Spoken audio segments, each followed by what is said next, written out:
The NDP are bravely tackling a new frontier in human rights. That's right. Who lives in your basement suite? The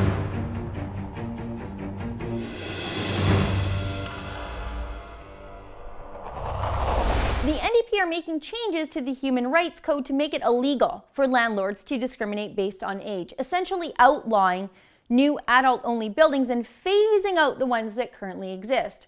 Now, seniors housing developments with a minimum age of 55 will still be allowed to remain, but there will be no more new adult-only rental properties or condos, and the ones that do exist will be grandfathered out over 15 years.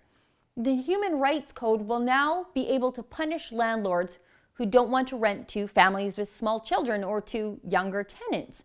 This new NDP law should be a violation of someone's property rights by the government, but we don't have any of those in Canada. In socialist Alberta, there is a human right now to live in someone else's house against the wishes of the owner, but no human right to property autonomy.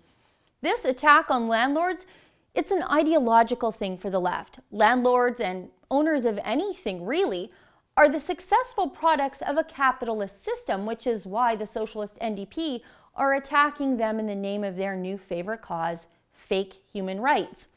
Landlords have worked hard, saved their money, invested in an asset, and now they want to make that asset work for them. So here come the NDP to ensure fairness and get in the middle of a private contract between two non-governmental parties. This is none of the government's business. And if the NDP can't physically control our properties like the Marxists of old, I guess they'll just do it through over-regulation. But that's the ideological argument against the NDP forcing free people into contracts with others they don't want a contractual relationship with for any reason.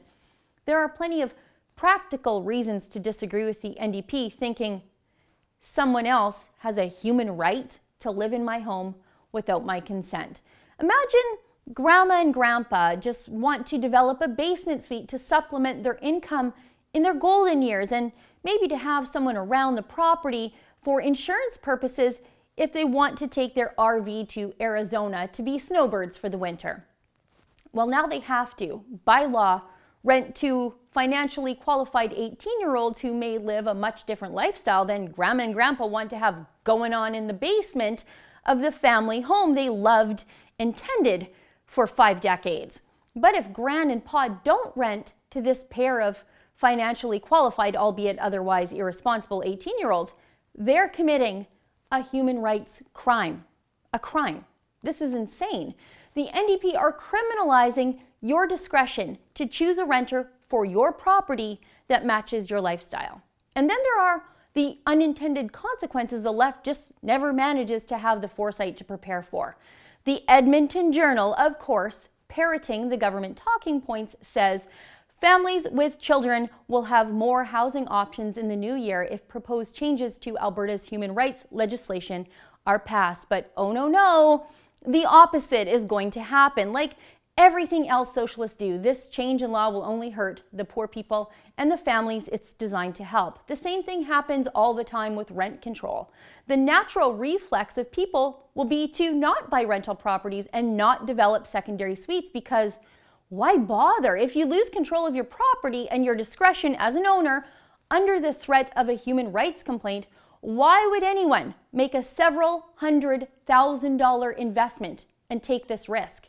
Even nuisance complaints can ruin people, since the burden and cost is on the accused to prove they aren't bigots in our backwards human rights tribunal system. And if that means no houses are purchased, then that means fewer houses on the market and fewer rental units that are available. Thanks, socialists.